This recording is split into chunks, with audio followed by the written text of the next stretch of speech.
See sucker soup on a hot summer day. Coffee comes back in a nerve-wracking way.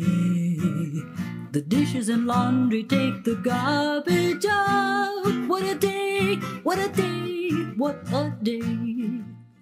Welcome to Capital Region Today. I didn't hear the music. I'm sorry. That was my fault there. But thank you for watching today. We've got a great lineup today. Really some great guests. I just want to run through the guests that we're going to be having. We're going to be having Bill Munro on, and he'll be, well, you'll find out what he's going to be doing. We're going to be talking about the Scottish game. Then we're going to be talking to the brand new superintendent of Schenectady School District. So happy that he's here today. It's the first time I've met him, and we're going to find out a little bit more about what his plans are for the schools. And then we're going to be talking about our annually they come on, we talk about the Lustgarten Foundation and the Pancreatic Cancer Research. We'll be talking with them as well.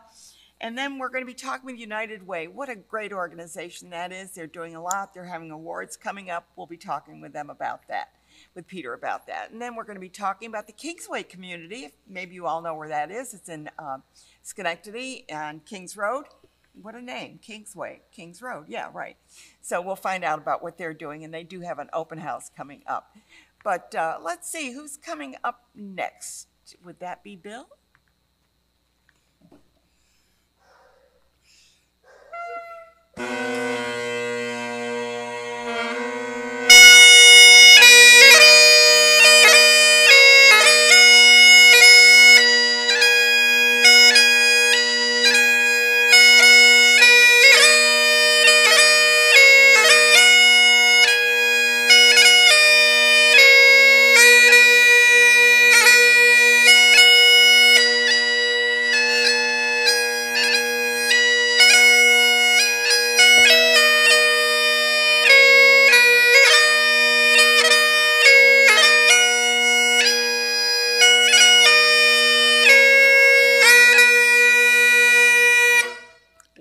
Bill Munro, and Bill comes on every year and we talk about the Scottish game, and every year it's held at the Altamont Fairground and it goes for 3 days. But what's happening this year? It's only one day this year. Yeah, I know. Was that because of our wonderful virus that's popping around? That's the reason. We were just a little afraid to risk a lot of funds on the second day, because we didn't know, and we still don't, of course, how many people are going to show up. We think we'll have a pretty good crowd. I think you'll have a good crowd because they've been going to the fairs and things like that. Yeah. And our advance sales are going very well. So that's good. Yeah. Good. So they can buy their tickets at the gate, or they can buy them online. Well, they can buy them online only until tomorrow night. Okay. And then it's at the gate. At the gate. Yeah. And is it going to be pretty much the same? I mean, how are you going to get, you know, the dogs, the collies, the border collies? You can get the step dancers and get the, you know, the caper toss. The caper toss? Well, it's going to be a little different that way. The individual contest for piping and drumming, where individual played before a judge, we're not going to have those this year. Oh, okay. We're going to have a band contest, though. So pipe band. So you're going to have the mass bands. Love that. Well, the mass band is going to be a march past, because we can't crowd all the pipers together. Oh, that's right. So those things are a little bit changing. Getting a little creative, aren't you? It'll be pretty much fun. We'll have the parade of tartans in the beginning, and so that means that all 34 clans will march by in their clan kilts and the tartans. The tartans. I know. I always want to say plaids, and you say no, they're tartans. Yeah, and we have great entertainment in the. How many bands are you getting? Because usually you have bands like for the whole weekend. Yeah, we have Enter the Haggis, which is. Oh, they've been on before, yeah. And they played we hired them 20 years ago when they just started out, and they're popular. And they're really glad to come back. Yeah, so that's fun. The McCrells, local band. Yep. Kevin McCrell. A band called Celtic Beach. I don't recall that one, but are they new?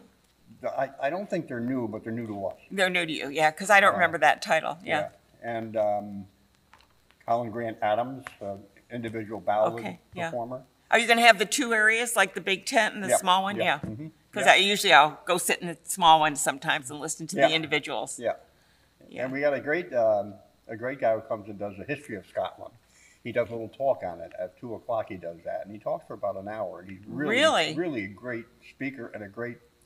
And you got Mel Gibson coming? No, we tried at one time to get him. Did you really? Oh my God. Oh my gosh, that would have been a hoot, wouldn't it? That would have been. So talk about a crowd, right?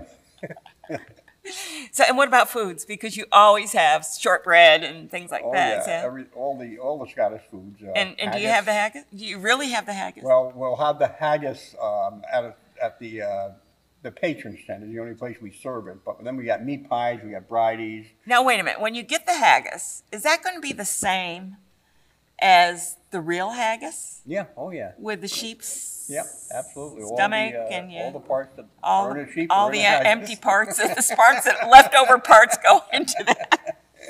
It doesn't have a very good reputation, but some people love it, including me. I really like it. See, I mean, that's it. I mean, I was talking to somebody the other day, and I said, have you ever had souffrite? And this is Italian.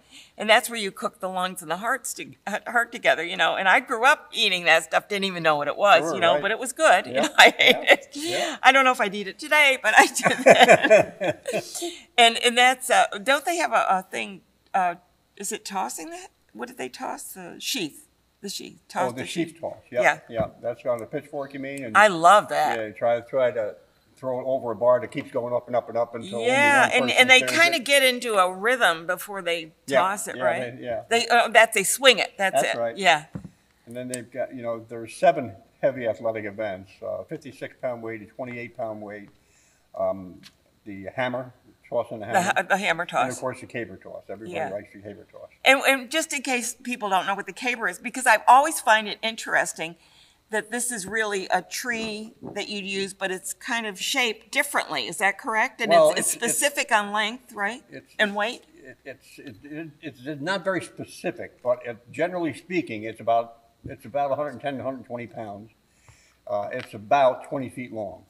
And it's like a tree, the trunk is wider than the top of the tree. So that wide part has to be up at the top. Because it's going to land on that, and it's got to go at 12 o'clock, right? That's right, yeah.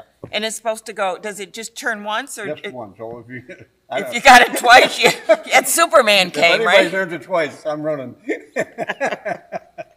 So then they have and so do you give prizes, or is this, because I know that you are like the Northeast where people will come, it's a capital district, but they come from Canada and all over to compete in these. Yeah. And they all earn prizes. We have 2, in the athletic department, we have 2 different classes. One are the pros who go around on the circuit competing at these games, and they win dollar amount prizes. And then we have the amateurs who were mostly from around here who want to try these things. Yeah, my husband did that one year. Yeah, I thought, you're nuts. But he said, I got to try it. I don't even know if he lifted it. But that's the tough part, is getting that thing up. And well, it gets straight up because you see them going like this, the rhythm of trying to get it. Yeah. So it's balanced. It's kind of amazing. Yeah, so all we need now is somebody on a tightrope with a caber walking across it. Now that would be an athletic event, wouldn't it? Okay, let's talk about the date and the time and everything about it. It's going to be at the Altamont Fairgrounds, right? Altamont Fairgrounds, September 4th. Okay, Gates will open it's a Saturday. That's a Saturday. Don't come Sunday, please. We won't be there. No, but something else might be. Who knows? We expect some are going to show up because we still see it on the website. Because they're thinking it's going to be 2 days. Yeah, and we publicize it. Well, and I do say that it's in the paper, and it does say Saturday, September 4th, period, nothing else. And I do want to give a shout out to the Gazette for actually publishing a historical page of the past events and stuff. And I don't know when these are, but I'm sure they'll have a few memories for you. I'm sure they will. We've been doing this now for, I think this is our 44th year. Really? And before us, Clan McRae ran them from 1939 until 1967. Okay. Are you the longest running, maybe? Pardon? Are you the longest running games? No, not by a long time. Well, I mean, unless we go to Scotland. Yeah. But we've been around a long time, and unfortunately, with the pandemic, a lot of the games didn't survive, and they're not coming back. Yeah. Well, they may eventually. But it's hard to come back after, Well, even with the bands, we have 15 bands coming to compete. Normally, we have around 30. Oh, I know that. So because of the pandemic, a lot of the bands just were not able to Well, rehearse. traveling is another thing. Yeah, Some people are afraid, do I really want to get on a plane? Do I really want to, Yeah. If they're driving, that's one thing. But then, well, where am I staying? And how Yeah. close am I going to be to these other Yeah. people? And what is the transmission rate in that community? So there's a lot of things that are you requiring masks at the event? We're going by CDC guidelines, which Okay. means that if you're unvaccinated, you don't need a mask. If you're vaccinated, if you're unvaccinated, I got you. need a mask. I think If we you all aren't- understand that whole process. And Well, we've got sanitation stations all over the place. So. Great. Well, thanks for coming, and I hope that you have a great turnout and nobody shows up on Sunday. Put a me sign too. on, a little sign up. No, we're not here today. Good. Thanks, you, Bill. Ann. Always a pleasure. And please give my regards to all the great people that are working hard on that event. We'll do that. We're going to go right to our next guest, Annabelle Seller, and he is the junior. And I want to get the junior in because your dad probably wants you to get that junior in. You are the new superintendent. Welcome to Schenectady, first of all. I'm so happy to have you on the show to talk about what's going on with the school district. I can't even imagine what you're going through, first of all, with COVID. Can you give us a brief overview of that? And then we'll talk about what your vision is. Yeah, so I think, well, first I want to say thanks for having me. It's been a great welcome to the city of Schenectady. Everyone has been so graceful and, very warm reception coming to this amazing city here in the capital region. In regards to COVID, I think we learned a lot over the past year.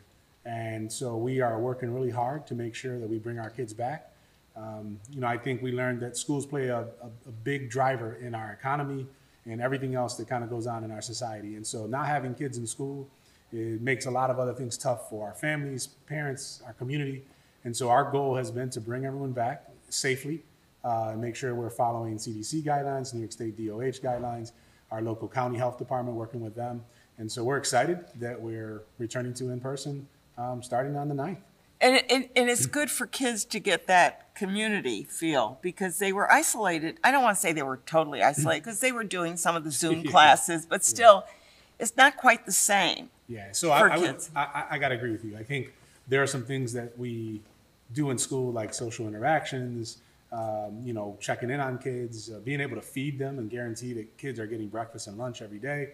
Things that schools do for certain families that they rely on. I mean, and not everyone is able to provide 2 meals a day, and we're not also able to check on our kids' well-being. So attendance was also a challenge. I'm glad you said that because I didn't, I think about schools as like education. Sure. The 3 R's, reading, writing, arithmetic, the whole thing, in socialization. But you really fill a different role as well. And that role is that you're seeing a kid coming with a bruise on them. You're seeing kids that don't have breakfast maybe. So you have a social, I don't say an obligation, but you have a social role in this. Yeah, I mean, I think schools are responsible for more than just educating kids.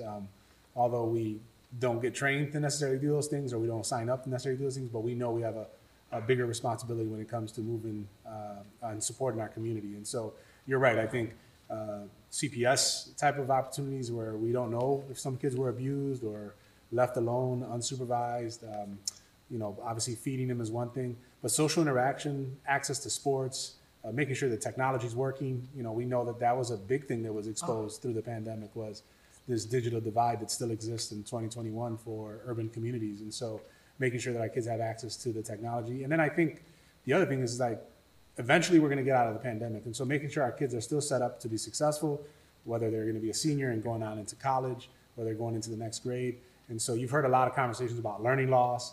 And so we have to do some, You got to catch up, do catch up. Yeah. And so, again, we're excited. I know our staff has worked really hard. Our principals have worked really hard to get the buildings to a good spot. Our custodial staff has done great work. We've got some buildings under construction during the time of the shutdown. So we're just excited. Next week's going to be a big week for us. I think one of the things that happened, and I think with not just schools, but many other places, you found this was the time to take care of the problems you had in your facility. Yeah. That you didn't, like you can't really paint that room while classes are going on. Yeah. I'm not saying painting, but, yeah, sure. But those had to be taken. But you came in, when were you hired? Just recently? July, yeah. In so July. This is week 7.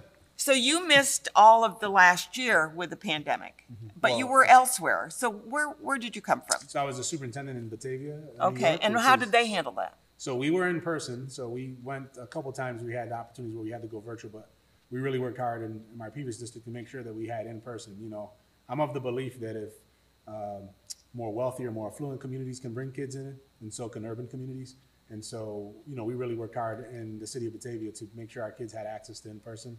Now, it wasn't every day because of our scale and our size, and social distancing was a big variable there. I was going to say, because usually you have, 25 kids to a class or something, 18 to 25. Correct. I'm not sure what it is anymore. I know what it was, but.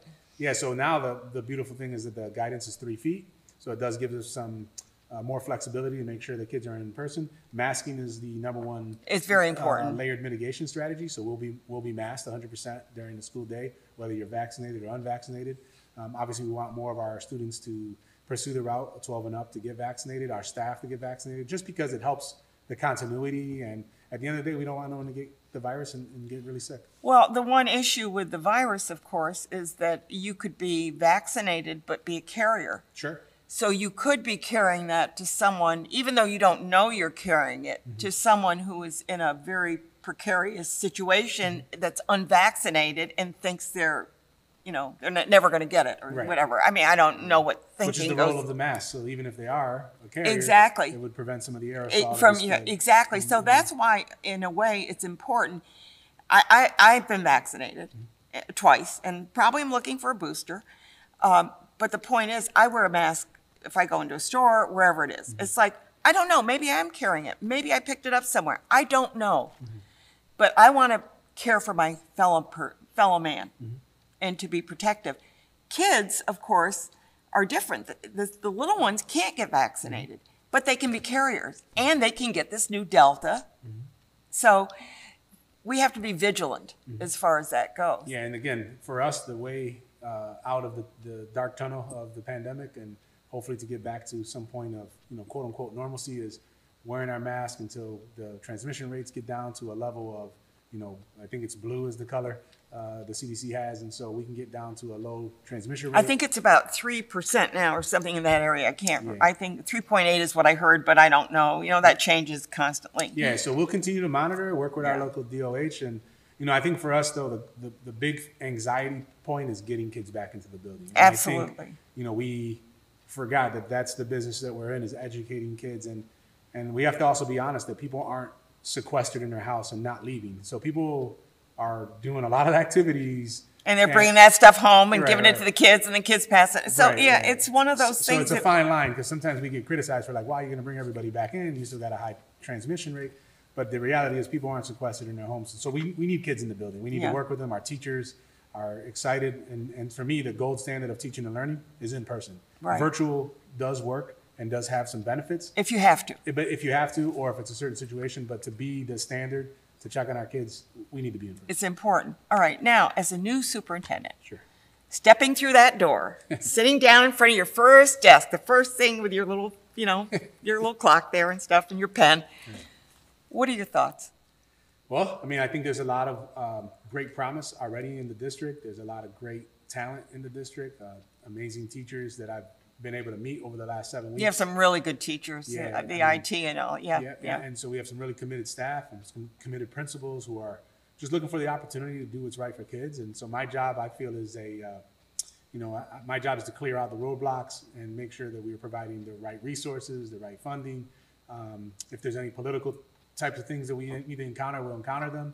But the goal is to move us forward. And we have a theme that we've been kind of launching the school year with, is Schenectady Rising. And so we've taken that mantra, forward, and we're going to lift our district up. We're going to bring our kids back, and we're going to get back to the stories that I hear about how great Schenectady City Schools was, 20, 30 years ago, and that nostalgia that people carry with them today as alumni, that they just love the district, they love this community. And so that's the hope. That's the vision forward. Well, you've got a wonderful school. You've got so many programs there. Your what is it, Blue Roses Theater. You've got a great fine arts department. I don't know whether you're still continuing with that right now, but you've got a lot of programs that are will enrich the students and gives them options. One of the things I feel is though not everybody's going to be college bound. And I don't think they should be, because we need skilled people that can work, and those jobs are not going to go to a foreign country. If you need plumbers, if you need painters, and you're not going to, it can't be outsourced. Sure. So how do you, how is the school looking at that? Are you dealing mainly with BOCES with that, or are you developing your own programs, or what? So the great thing about Schenectady is that we do have some district-based programs at the Steinmetz Career Leadership Academy. Yeah, oh, they're And, culinary. culinary Go over program. there. Oh, they're Exactly, really yeah. good. I've already been told I got to go over there. Laura Macy is amazing. Yeah. So I've yet to meet Lori, but Yeah. I did visit the building. I did meet with the Principal Fields and his team.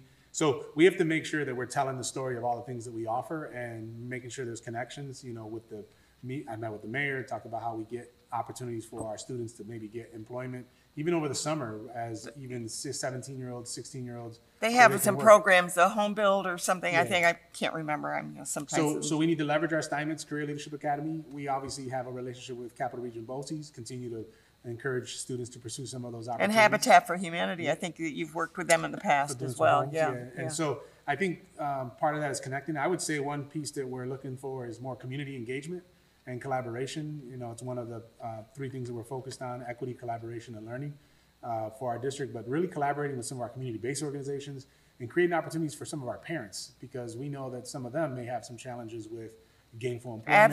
Absolutely. And, we have a great facility at Washington Irving, our adult education, so figuring out how we maximize that. It's in the city of Schenectady, which is great for, people can walk to it, they can take the bus.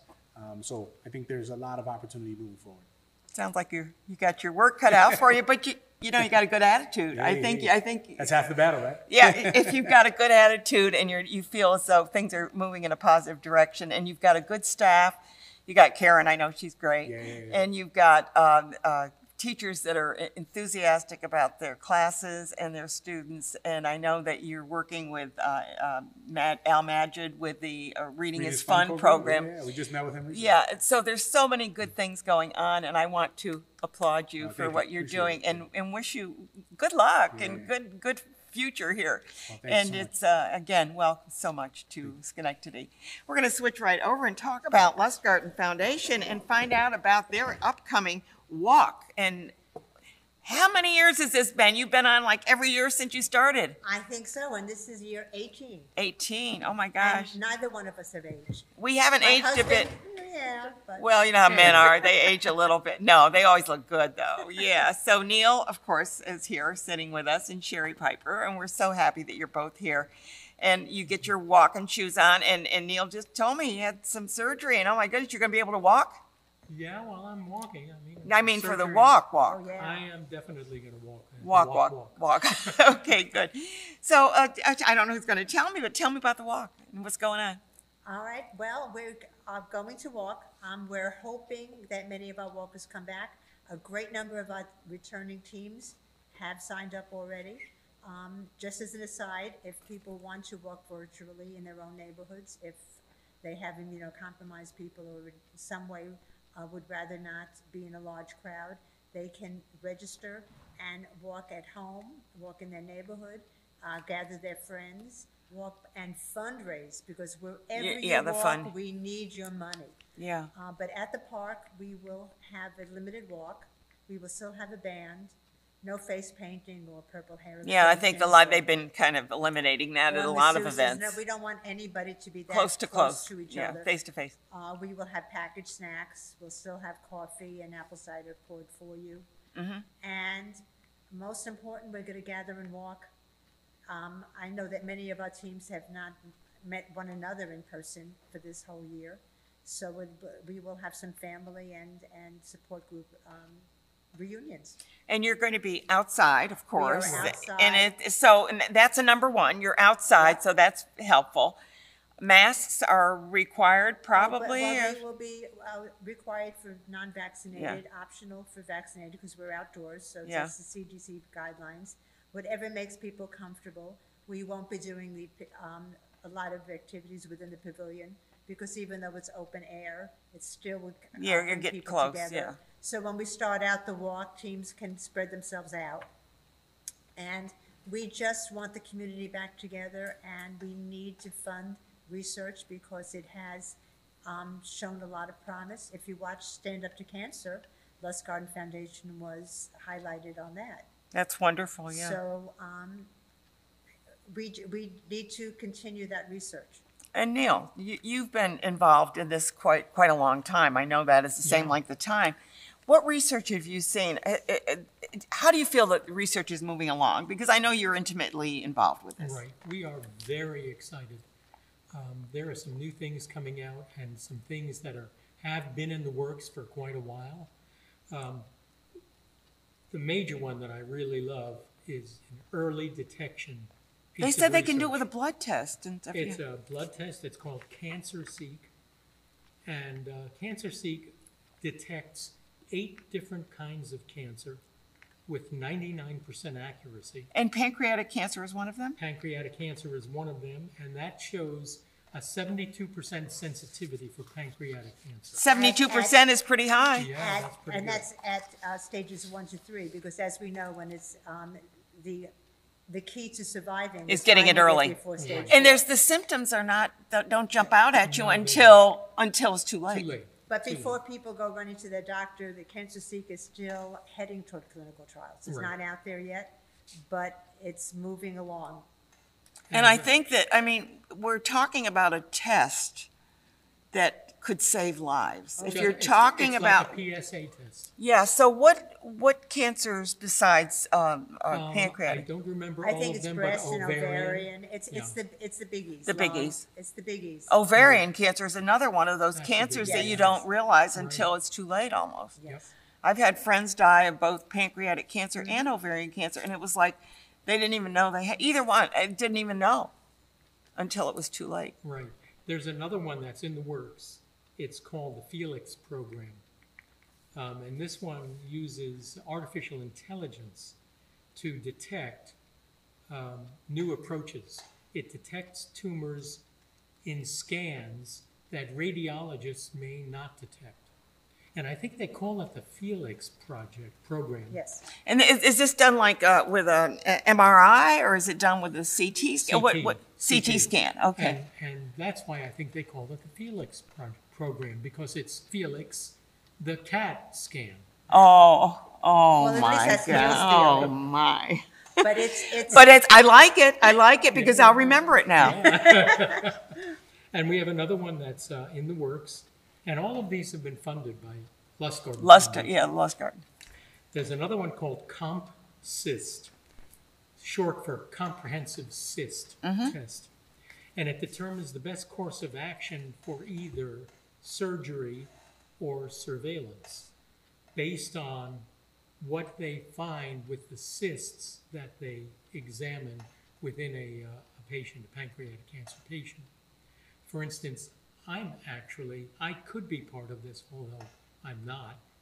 And I'm under surveillance and have been You've been, as long as I've known you, it since seems. 2007. Well, you've had, and the other thing, I guess, I don't know if we were going to talk about this, but is pancreatic cancer hereditary? Because I know you have others in your family, I In think. about 13% of the cases, it's hereditary. And in my case, I lost my mother, brother, and sister to pancreatic cancer. So, I'm so sorry for your loss, because those are big losses. yeah, thanks.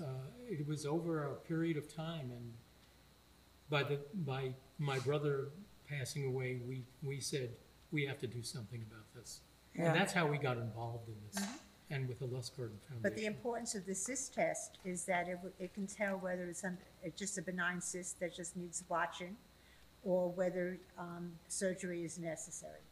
Yeah. So those are all early And detection so tests. so we all have cysts in our bodies. Exactly. I mean, they're around. I had a test done, and I could see the screen, and I said, "Oh, what is that?" And he says, "Oh, it's just a little cyst." And I said, "But," and he says, "Everybody has cysts." The doctor said. See, so it's one of those things that you have them. Now, how do you know if they're benign, or how do you? I mean, he blew it off like it was no big deal, and he said, "I can tell that's nothing," and he probably could. But the point is, if you could get a test that says yes or no, yay or nay, that would be quite helpful. Yeah, definitely helpful. And then we also have some treatment options that are in clinical trials. So we have -01, which is in US and in Canada. And that's to see which treatment works for an individual patient. As we know with all cancer treatment now, the buzz thing is individualized treatment. Biopharmaceutical, yeah. So being able to do that is quite important. And they're using organoids, which is they take your cancer and literally grow it in a petri dish. And then they can test different options right there and then, rather than have the patient go through a number of things to see what works. It's the same thing that when I was in college, you know, we did with different bacteria. Exactly. And then we would try different products on different antibiotics to see which ones got the circle, you know, got it or not. So it's the But same, in the case of cancer, it's the same. time is of essence. So Yeah. you don't. So you want to go to the most This effective is treatment principle. as The quickly as principle possible. behind this is phenomenal. Yep. Why didn't we think about this earlier? Well, funding, Yeah. and this is Yeah, where you need to Lustgarten get comes the in. researchers. Yeah. And so, some progress attracts more funding. So it's part a of the circular. problem If with it's what they call sexy. If it's going to get the press and stuff, then they're going to give more money towards it. Yeah, the organoids are things that's the important thing, the organoid. And the big problem was growing it rapidly. Yes. Rapid growth. And the research has actually revolutionized that because now they're able to grow it very quickly. And because they can grow it quickly. Is it the medium that they use that gets it to grow quickly? Okay. And once they do that, they can apply the chemos To see which specific- one works. to Yes. see which And one the reduces it or immunotherapies, kills it. whatever they're doing. Right. So it's targeted medicine. Oh, and that's I the just most important thing. I just had Dr. Dewey on from the Albany College of Pharmacy, and there's a great new, they're having ribbon cutting, and it's the Biopharmaceutical Training and Research Center.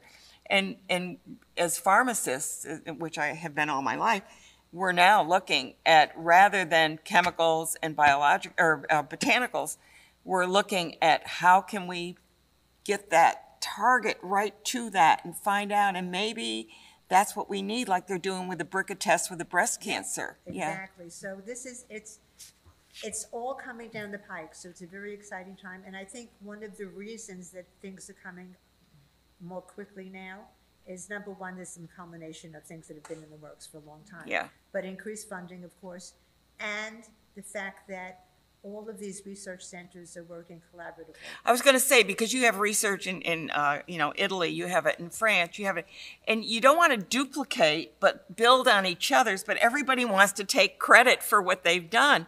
But if we work together, we can get to the end of this. Yeah, you eliminate the competition and instead work as a consortium. Yeah. And that's Lustgarten's been involved in those kind of things from Yeah. day one.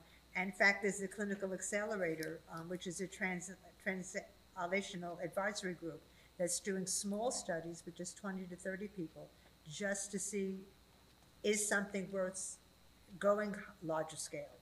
So it's everything is feeding one another, and 100% of every penny we raise Goes going in. back to the wall. It's Goes not like the to money, funding. like a fundraiser is out there trying to raise money Yeah. for you. Because Lustgarten has independent backing to cover their operating expenses. So when we walk, and over these 17 past years, we've raised $1.3 million, and every penny of that Goes has gone right to to it. research. I want to thank you, Neil, for being here today and telling us a little bit about those great programs that are coming up down the pike. I'm going to switch over to you, Shari. Tell me when this walk is and how people can get involved with it. The walk is Sunday morning, September 19th.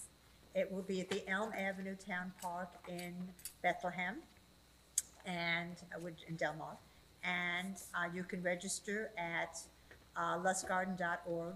Okay, you can register right online. Yeah, Okay. and I think that's on the screen. Yes. So you can register to walk with us. You can, if you cannot make it, you can donate to the walk. So you can make a donation there as well. Yep, or Okay. you can be a virtual walker. The difference between donating and being a virtual walker is you can have people sponsor you as a virtual walker. So you the can get money extra, you can multiplies. multiply the money. Well, thank you so much, Shari, and I hope that this is a huge success and you have a good day. The weather's going to be beautiful. Absolutely. Thank you so It's much. got to work for you. Yeah, everything's got to work together, right? Thank you so And much. and next year when you come on, you're going to tell us more about these tests that are going on. And more progress. Yes, yay, Thank you. yay, yay. We're going to switch right over here to the United Way of the Greater Capital Region. Oh my, you guys do so much good work. I want to recruit Sherry. Isn't she great? Isn't she great? Isn't she great? Yeah. To use her help. Yeah, and she's so enthusiastic. She really But you do a lot, and I know one of the biggest things is that 211 number that people can call, for that. But you have a lot going on, and what are some of your programs that you are kind of like working on right now?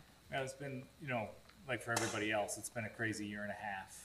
But we jumped right into the fray when the pandemic first started and worked with our partners. You probably had more to deal with because a lot more fray yeah. than normal, but worked with our partners at the Community Foundation to raise $1.2 million. And Wow. As quick as we raised it, we spent it to get it to frontline organizations like Food Bank, to make sure that people had what they needed as those emergency needs emerged in the early stages. And in that, now as we move, sort of out of that emergency response to COVID of the first, I'd say 3 to 6 months. Fingers crossed. Yeah, well, what it did was it highlighted just how much crisis people are living in all Exactly. the time. They're which is like something on the we've edge, talked about on the before. edge. And so, as we emerge from COVID, and, it feels like this economy is sort of stumbling back to its feet, and those are all good things. Let's not leave those people behind who are living in crisis when there's not a pandemic. So that's, sort of the focus now. In addition, we just launched this ambitious, first of its kind in our area, social purpose real estate project in downtown Albany, the Blake Annex. We've moved our headquarters down there, and we have 10 other nonprofits co-located with us in that space. So, That's a great idea to work together like that. yeah, so it's it's early. They're down the hall, right? Just moved down in June, so it's only been a couple months, but Okay. We're already starting to see some of those collisions benefiting some of the organizations who've joined the fray there. So we're looking to grow that too.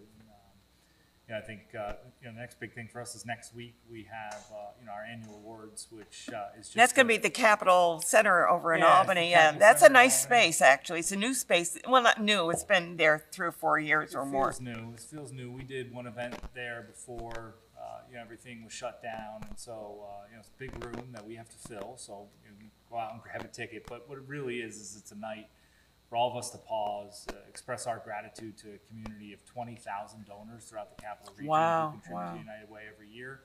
The corporate partners who make that possible. And then a new thing we introduced in the awards before the pandemic were 2 special awards. One is we launched the Capital Region Philanthropy Hall of Fame, and the inaugural inductees were Neil and Jane Gola. Yeah, they're amazing. And Jane is gone, but Yeah. Neil is certainly An amazing. amazing family all the way around. And so this year we're inducting Father Peter Young posthumously, Oh, yeah, who passed yeah, away back yeah. in December. And then we have a more interesting, fun thing where we have a community-driven process that identifies 3 Philanthropist of the Year finalists. So, and then a panel of community volunteers gets together. They deliberate on the finalists. Once they get the finalists, they deliberate and they make a pick on who the Philanthropist of the Year is. So the 3 finalists this year: Jamela Anderson, who started the Free Food Fridge program throughout okay. the region; Dominic Pernomo, who is a childhood friend of mine, but also launched Feed Albany. He's not getting an award for being my friend. All right. That- Well, some would say that's philanthropic. But, Yeah. he launched Feed Albany, and Caroline Bardwell from right here in Schenectady at the Schenectady Trading Company. Isn't she? I mean, she's really jumped into all of this. I know she's working with the street soldiers. She's working with a number of organizations. She's been on the show, and I really applaud what she's been doing. They're just 3 folks who, in the wake of all, the whole world sort of crumbling down around us, stepped up, and we're sort of like the embodiment of community. And the process is so clandestine that I won't even find out until next Thursday night in the room who our Philanthropist of the Year is. But each of them get, a monetary award from United Way, and Which they'll probably give back to you anyway. nice recognition. People have done that. We don't discourage it, but hey, whatever. We're confident that no matter what, they're going to do some good stuff with Yeah, it, so. exactly. One of the things that you bring up, which there's a lot of families that live on the edge, and it's like paycheck to paycheck, and they just keep plugging along, and they're okay. They seem to be able to manage. You have a pandemic. Yeah. Bam. Their whole world comes to an end. We're dealing with evictions. We're dealing with landlords that they have to pay their bills and they can't get it. It's been a mess. It's there's so and you can't really solve for any one component No. of it because it's all multifaceted. And I heard an interesting statistic the other day that I keep repeating, and that is that over the past year, we've lifted more people out of poverty than any other time in the history of the country. Problem is a lot of those programs that lifted people out of poverty over the past year, They're going to be coming gone. to an end in the next 30 days. Now, Yeah. we have some good news about, I think, the governor extending the eviction moratorium, but, there are some of these landlords who are not, the perception about landlords is this, Donald Trump owning millions of units, and for a lot of families, they bought a piece of real estate as an investment, and they're struggling through this. So I have friends that actually own some rental property, and they can't. They got insurance. They've got all repairs. They've got using that all rent to these pay the things, mortgage. and they say, and they get upset because they see them being okay. The tenants are okay, but because they don't have to pay their rent, they don't pay it. Now some can't pay it, Right. but so you're dealing with a kind of a multifaceted issue here. For sure. And I don't know how those landlords do it. I really don't, because they've got to pay the guys that are painting the outside or fixing the roof or whatever it is. That's right. Yeah.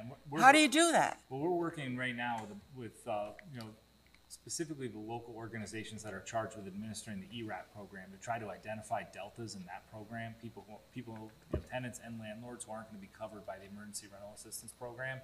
There's also people who own their homes, who have a mortgage, that are struggling with the mortgage. So we were fortunate just about 10 months ago to be the beneficiary of a $5 million gift, largest gift ever in the That wasn't history of the shabby. organization, from Mackenzie Scott. And we haven't used any of it to this point, sort of trying to let the dust settle. And my prediction, we'll break some news here today, my prediction is our first foray into doing something with the Mackenzie Scott gift is that we want to do something along the lines of providing some relief to this emerging housing crisis. Now, it's making it difficult when the eviction moratorium gets extended and we don't know what the government's going to do. I know. Trying to determine what that need is. You got to sit back is and the look. biggest challenge. Yeah. And so we're we've been looking at this since January, but haven't made a move because, the goal line keeps moving, so to speak. So Well, it's so fluid. We don't know from day one to day two. I mean, people just are planning like a wedding or this. I mean, these are simple things, of course, compared to what you're doing. But the point is, you don't know what's tomorrow's going to bring. If Lambda variant comes up from Peru and South America and hits us, then all things are going to, everything's changed. For sure. So the number one takeaway, as long as I have a pedestal right now to stand on, is to tell the audience that if you haven't gotten vaccinated yet, you remain hesitant today. Pick up the phone, call your physician or any other healthcare professional. You can go to any that you pharmacy trust and get a shot. and get their advice. The hesitancy around the vaccine is something that's very frustrating to me personally, but with the FDA approval of Pfizer and I think forthcoming FDA approval from Moderna. folks are running out of excuses on the hesitancy. And overwhelmingly, I think saw something the other day, 97% of physicians in this country are fully vaccinated. Yeah. So, if you don't want to take your information from me, I understand that. I'm not a trained epidemiologist or a healthcare professional, but don't take it from doctor social media. and do not take it from your aunt on Facebook. Please, talk to your doctor, talk to your physician. Talk to a professional, a health professional. That's the only way we're really going to stomp this thing out. We're going to be, if it's not Lambda, it's going to be something. Another one. Well, they're talking about the Gamma coming up after that. So, I mean, there's a number, because, I try to stay on top of it. So we don't know where the issues that I have heard from health professionals is that the problem with this virus, which we did not see in polio or hepatitis or many of those, jump species. Once a virus will jump species, then you got more problems than if it didn't jump species. Let's stay positive. No, I'm just saying.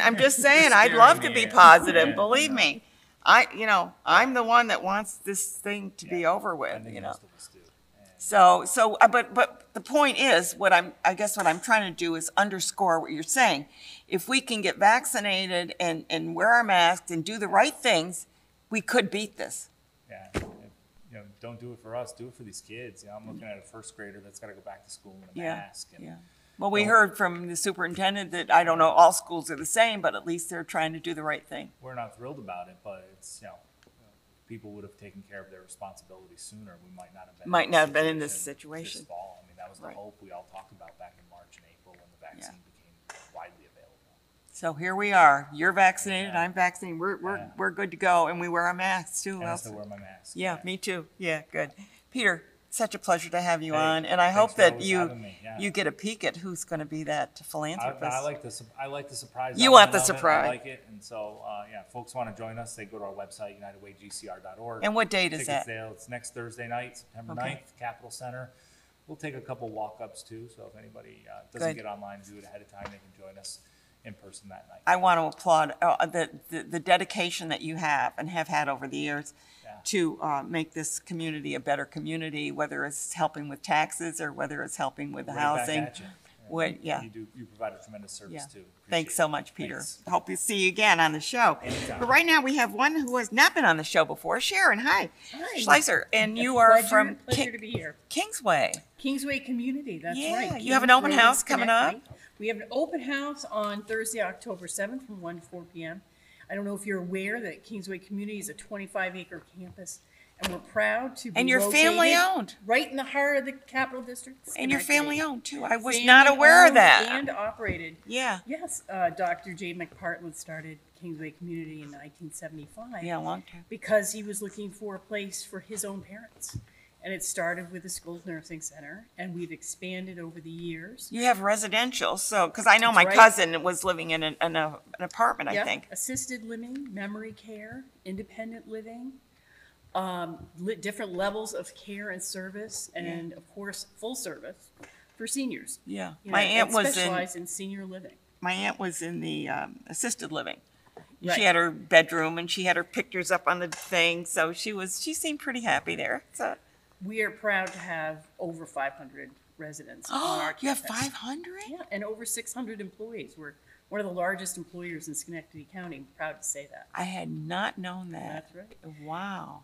And so we're family owned and operated, and we always have been. So I think it really distinguishes us from some of the other options. They're very good options in the Capital District, but we're There's proud. a lot of places. A lot Yeah, of and you have to be places. selective, if right. you can, Who's your medical director there? Well, we have a whole team of medical directors, but Dr. Donahue Okay. is currently is one of many doctors Okay. that we have at different places. Because Okay. we have assisted living. Okay, so skilled you have a nursing. different director for each one, yeah. That's right. Yeah, that makes Yeah, sense. that's right. I wasn't thinking that way, but yeah. And our head of nursing, Colleen, has been with us for many years. We're really proud to say that the average employee has over 20 years of tenure. So they're not looking to leave No, they're not. because they like where they're working. They like where they're working. No, across all healthcare, nursing is always a challenge, as you've heard, I'm sure, from the hospitals. But we're proud of our team having longevity. So that's Yeah, good. and I think it really shows in the Well, you have relationship. 600 employees. Over 600 employees. That's right. So you're looking at personal care, you're looking at housekeeping, you're looking Right. at a lot Environmental of care, grounds, you're looking at grounds. everything. That's right. Everything. Yeah. We are proud that we have a high staff to resident ratio. Well, and that's it's like that's the 1 to key. 1 almost, yeah. That's the or key. more, I would guess. Exactly. It's key to that direct care that you give to individuals, and it's. Do you have memory care there as well? We do have memory care. Okay. We do. It's part of our assisted living facility, Kingsway Manor, and that's something that, in the coming years, we'll see with obviously research and understanding With that- Alzheimer's, with is and the dementia. worst part is the Alzheimer's because you lose the person without losing them. But I will say all employees receive specialized training in Okay. dementia care, and because it doesn't matter if you're the housekeeper or you're the groundskeeper, we are all interacting with our residents. See, we work in their home. They don't They don't live where we work. We work in their home. That's where they live. That's a good way to look So at it. I never thought about it that way, but yeah. it's a good way to treat your staff, to Yeah. train your staff. It is. And they enjoy it. That's part of why we have such a great staff group, is that they feel involved and they build relationships. They're part with of the people. part And of with the full continuum of care, you can have an independent living apartment where somebody has their own kitchen, 2 bedrooms. Let's talk about that. Yeah, First of okay. all, all right. So you have an independent, because my cousin was in an Assisted. independent. Oh, She had her own was in- apartment. Oh, she had her own apartment. She had her Great. own apartment. So That was my independent cousin. living. Yeah. Yep. And so what would you get in an independent living? I mean, what is it? A small little apartment No, or it's full what? service. These apartments are all generous space, 700 square feet or greater. There's different choices depending on your needs. 100 We have, square feet, you said? 700 square Oh, feet. I was going to or say 100 is greater. pretty small. Or greater. Yeah. We have, most are 1 bedrooms and 2 bedrooms. We have a few studios, but they're very large studios. So you have your own kitchen. So you have your own you make a selection of where you want to live. It's not like one size fits all. That's right. We have 3 options. One's called the Kingsway Court Apartments, very small, 13 units. That's for the most independent person who really can choose a la carte services like housekeeping and meals if they want to, or they don't have to. Or they don't have to Or take they any. don't have to. They Yeah. do it all themselves. They have their own little balcony. They have their own little patio. They have their kitchen. Everything. They do it So all the themselves. advantage of that would be you don't have to paint the house.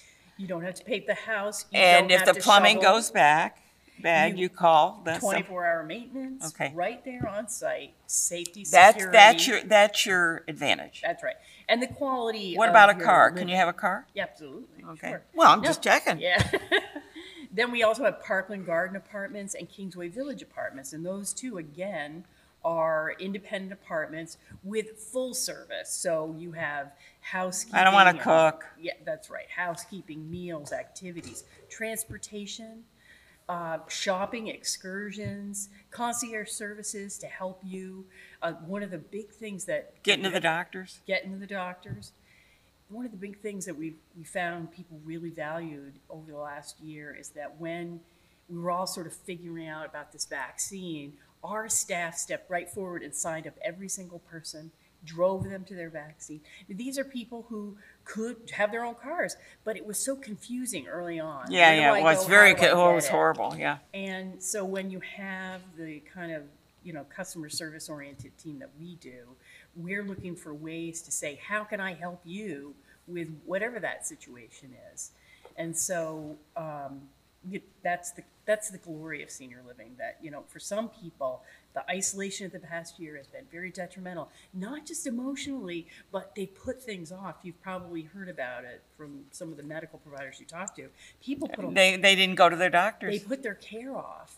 And when you live in a senior living community, there's people to reassure and help you and find a safe way to navigate to that appointment in our transportation. You have a clinic on a clinic. In other words, somebody just wants to, like an urgent care if they want to get checked or something. We You don't. not in independent living. We Okay. don't have our own on-site. Well, I clinic, didn't know. but- I'm just but checking, No, yeah. that's a good question. I mean, Yeah. that is, as we go into the future, obviously we want to be as relevant and as service-oriented as we possibly can. So we're always, making sure that we're developing our services for our clients and, Okay. our family Yeah. members. Because we're not just servicing the person who lives there.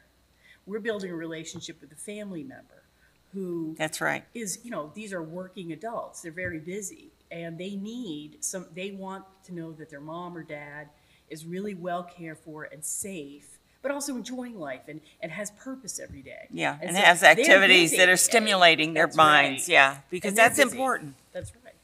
So that's one of the that's one of the things our residents love the most, is that despite the past year, they were able to continue a quality of life. How did they? Because I know that most of these were shut down. You couldn't visit if somebody Nursing was homes, in an you have to be assist very careful. Assisted because you living, don't want it. You don't want to spread. That's right.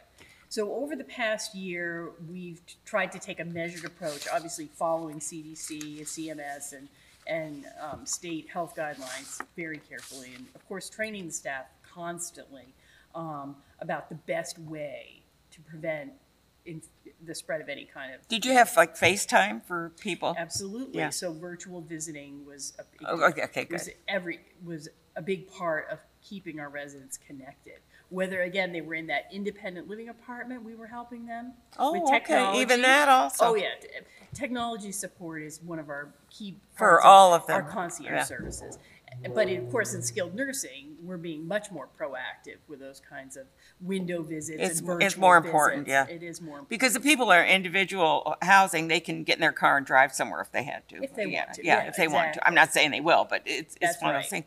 But the one that is in assisted living, although some people in assisted living can have a car, I think. Oh, So, they definitely can. Yeah, so. They're just, I mean, there's different levels of assisted living, and we work with an individual's healthcare and family to determine what level of care they need. Yeah. And we have And that you can specialists adjust who that know within those. Exactly. And that's the thing about a continuum of care, that when you come to our campus, you have familiarity if you have to move as your needs change. Right. So we have. So you have a nursing, you skilled nursing Skilled too. nursing, all So the way up you to go skilled from nursing. your individual to maybe an assisted living to, there's another one in there, another type of nursing care or nursing home. Rehabilitation. Yeah. A lot of our residents are coming in after a time in Hip the surgery or hospital, something. and they need a little extra help to finish their recovery. Yeah. And so that's why we're really sort of central to the Schenectady healthcare system here that we have in this county.